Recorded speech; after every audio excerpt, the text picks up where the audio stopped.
Hi guys and girls, and welcome to Magic. So in this video, I'm going to show you how you can integrate Stripe payments, both single shots and subscriptions, into anything.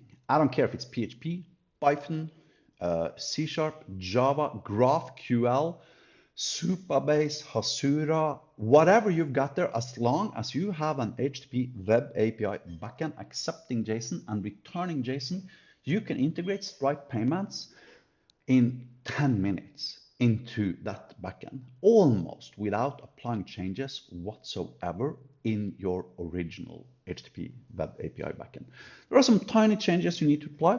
For instance, you need to associate a Stripe customer ID with your authenticated users somehow, and you need to have a one-to-many relationship from your users to payment methods. Why? Because Stripe allows you to have multiple cards, multiple payment methods. And as the user is purchasing a product, he might want to choose a different card every time he makes a purchase. Anyways, with that out of the way, let's get started. First, go to asa.com and register and create a Magic Backend Cloudlet, of course. Then expand Tools, open up HyperID, and click Modules, and click the three icons in the top right corner here, choose Active Folder, and create new folder, call it Stripe-Interceptor.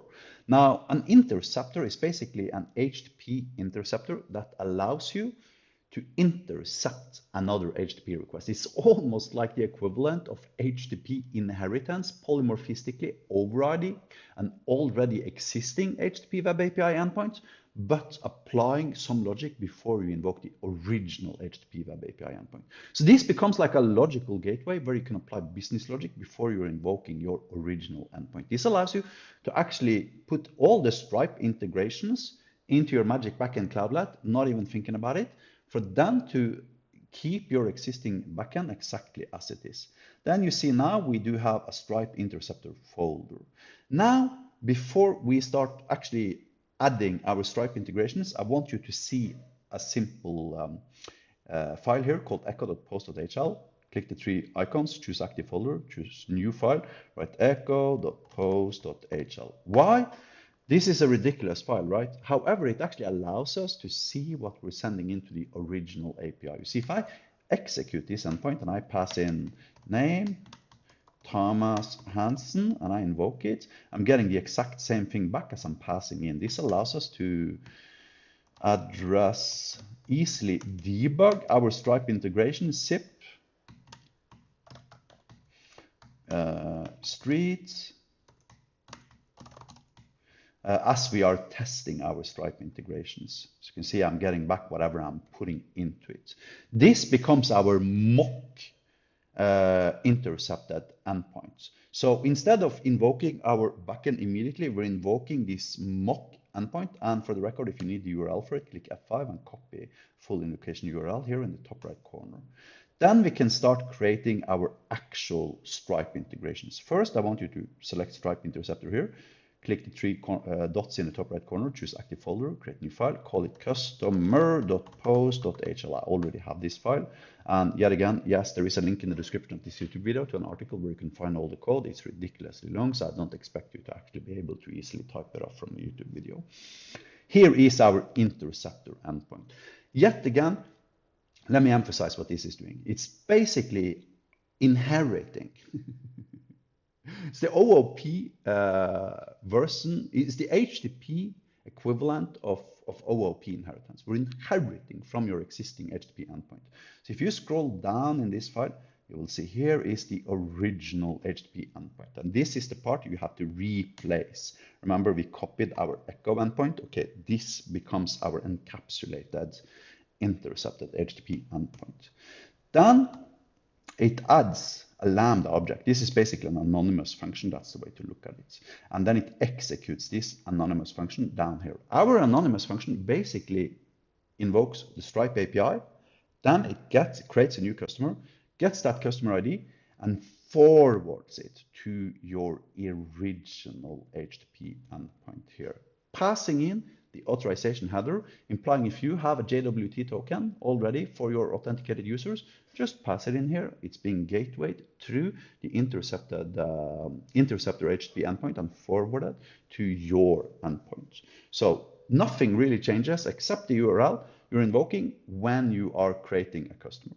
So now first, before we actually start executing this, I want you to realize you have to go to plugins, you have to find Stripe payments here, and you have to click install. Why? Because we happen to have a Stripe payments microservice module in Magic Cloud that automatically takes care of everything related to Stripe integration. Also, you have to watch to the end of the YouTube video before you actually start applying and testing the code. Why? Because at the end of the YouTube video, I'm going to show you how to apply your test token. If you go to Stripe and you click home here, you see here in the bottom right corner, as you have registered the Stripe account, you have a token, a key, secret key, right? This is the token you need to have as a configuration setting in your Magic Backend Cloudlet in order to invoke Stripe towards your account. And as you can see here, I'm in test mode, right? So, I mean, I'm obviously not performing actual payments, I'm just testing stuff. So, when we have done that, go back to HyperID, expand modules, expand your Stripe interceptor, open up your customer.post.hl file, click F5 to invoke it. However, to simplify things and make it even more understandable, I actually have Postman up running here, where I have this HTTP endpoint already. So here I have my endpoint. If I now need the URL for my endpoint, top right corner, copy full invocation URL, Control V. And remember, it's a post HTTP endpoint. Now I can pass in my payload. Okay, so this endpoint records at the very minimum, records a name and an email address. Okay, name can be Johnny 2 times, right? Johnny at, I don't know, hotmail.com, whatever. So now, remember we had the echo HTTP endpoint that returns everything it's given. That is our currently encapsulated or intercepted endpoint. And here we can see the payload, our echo endpoint is given. So it's actually given a customer ID. So all of a sudden, we've automatically created a customer in Stripe. Now, for the record, the basic foundational object in Stripe is customers. Each customer has multiple payment methods. Go back here now, we now have a Stripe customer. So your original endpoint can just add one single field, being the customer ID, as you are registering customers and invoke this endpoint to associate this Stripe customer ID with your customer. Now we can copy this customer ID, then we can go to payment methods. And yet again, there's a link in the description of this YouTube video to where you can find all the files I'm using. This one is called payment method. You need to top right corner, active folder, new file, payment-method.post.hl, and create a new file with this particular name. I already have the file, so I can just show it to you. Now the payment method thing takes a card number.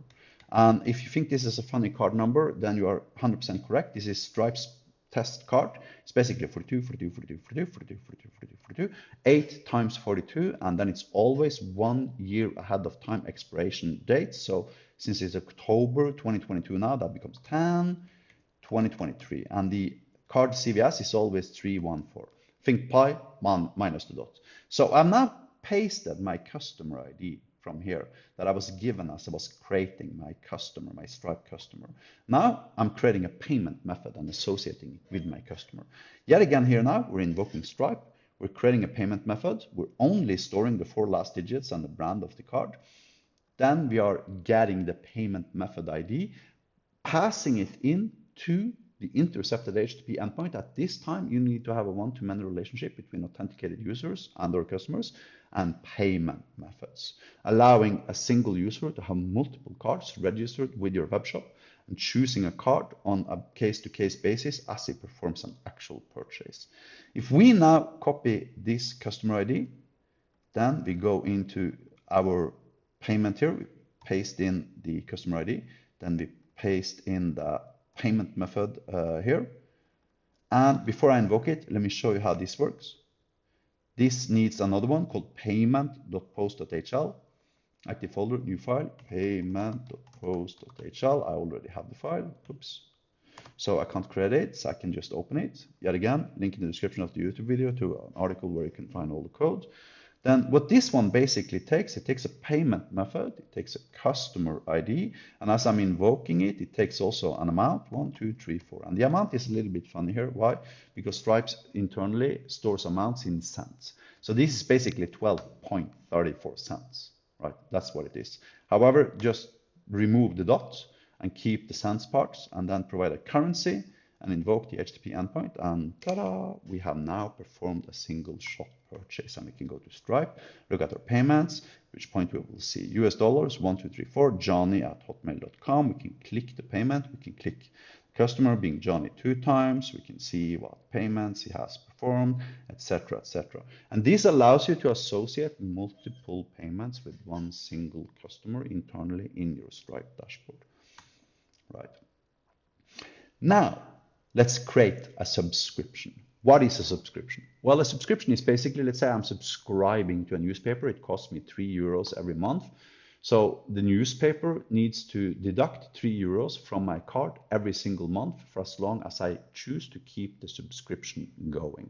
That is a subscription. It's basically what we're using internally in Magic Cloud when you are purchasing a cloudlet. Then we are creating a subscription-based payment that automatically deducts 29 euros or 49 euros or whatever from your card once every single month for as long as you choose to have the subscription going. So let's create a subscription here. Create a new file, active folder, new file, subscription.post.hl. I already have the file. Yet again, link in the description of the YouTube video to where you can find the code. And this one takes a price, a customer ID, and a payment method.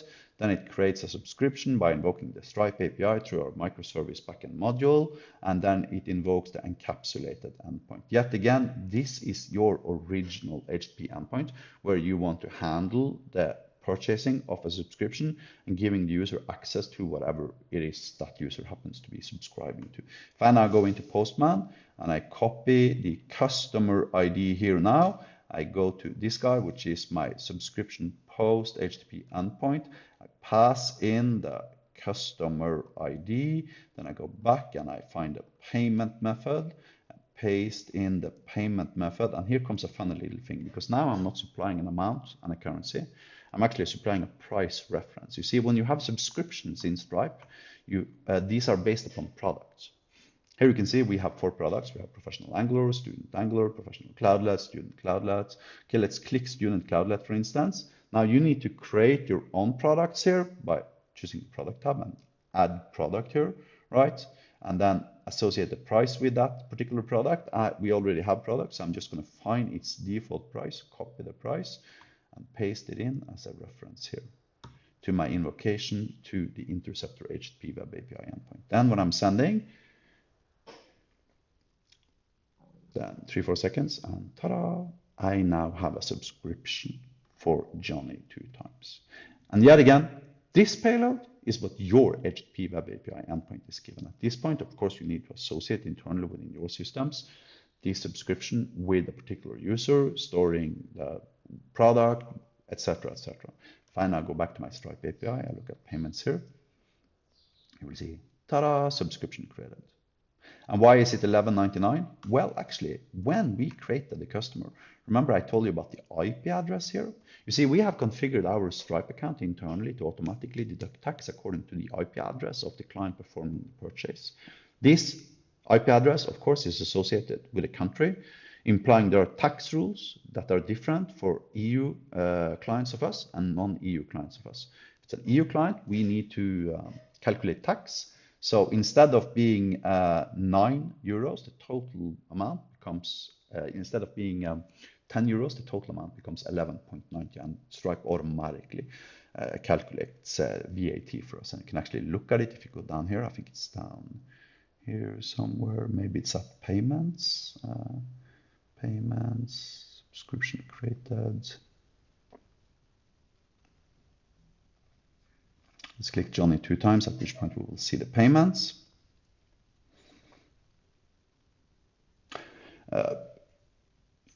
Invoices, here you go. Euro, the original price 10 euro, VAT, Cyprus, 19%, total 11.99. Now, when I want to cancel my subscription, and yet again, click the three guys in the top right corner, choose active folder, choose new file, and name your file subscription.delete.hl to be REST compliant. And then click create to have a new file. I already have the file, so let me open it here. Then you see here what this one takes. It basically takes a subscription reference. If I now go to my payments here and I click subscriptions here, you see I have a valid subscription for Johnny@hotmail.com. He has a subscription for a student cloudlet. We're going to deduct 11 euros and 90 cents once every month for as long as the subscription runs. Let's cancel the subscription. So we have our subscription ID here, our reference to the subscription. Then let's pass that in as a query parameter to our subscription delete invocation HTTP endpoint, send it, which points on 2-3 seconds passes. Now if I go back to watch Johnny@hotmail.com now, here now, if I refresh, no Johnny. And in fact, I think I will find it on cancelled here, Johnny@hotmail.com, cancelled. So anyways, to repeat, you're basically polymorphistically overriding an existing HTTP endpoint. That's the basic technique of it. Then we, in our Magic backend cloudlets, you on your Magic backend cloudlet, invoke Stripe, gets data from Stripe, touch it to the original payload, whatever that is. Your original payload can be anything, right? If I go here now and I add whatever here, address, zip, street, and I invoke, you see now my original endpoint gets an address field. So I can really pass in whatever I want to here, which is forwarded to your original HTTP Web API endpoint. With the difference of that you don't have to worry about Stripe integrations from your point of view whatsoever. You just polymorphistically override your existing HTTP endpoint, provide your original endpoint here, which point all of a sudden you are getting a Stripe customer ID when you're invoking the interceptor endpoint. The same technique for the creating of payment methods, where you're getting a payment method reference and you're getting the brand and you're getting the card. The same with the single shot purchase, where you're getting the payment ID, the amount of currency, and the payment method and the customer ID. The same with the create subscription, but this time you're getting subscription ID, product, price, and customer ID and payment method. And the same with delete, at which point you're passing in the subscription to the delete endpoint. One little detail, you might want to change the subscription.delete.hl, because if you go down here, this is not technically correct REST, so you might want to turn it into a delete HTTP endpoint, whatever that is. So, but anyway, this allows you to create 1, 2, 3, 4, 5 endpoints, or 3 if you don't care about subscriptions, and basically just handle whatever the Magic backend cloudlet is giving you. Stripe customer ID for creating a customer, these things when you are creating a payment methods, and these things when you're creating a single shot payment. So anyways, that was it for today's lesson. Feel free to like the video, subscribe, hit the bell, and all that beautiful stuff. However, before we completely quit and say thank you for watching, we are going to have to show you how to apply the Stripe configuration in your configuration settings. Unfortunately, I got to stop the video and actually create a bogus JWT token because I don't want you to use my token. How do you configure your configuration parts such that your Magic backend cloudlet is capable of invoking Stripe? Well, you need a section in the configuration parts of your Magic cloudlet. It's under management. You click on configuration here. This section needs to be named Stripe. It needs to have one field called token, and this is your test token. I encourage you deeply to start out with your test token. If you go to your Stripe dashboard, you click home, you can find your test token on these parts of your Stripe dashboard. And that's basically it. That's what you need to implement Stripe. Yet again, this works for PHP, Python, C#, Java, GraphQL, Hasura, Supabase, whatever. If you have an HTTP web API accepting JSON, returning JSON, this works. Thank you for watching. Have a nice day.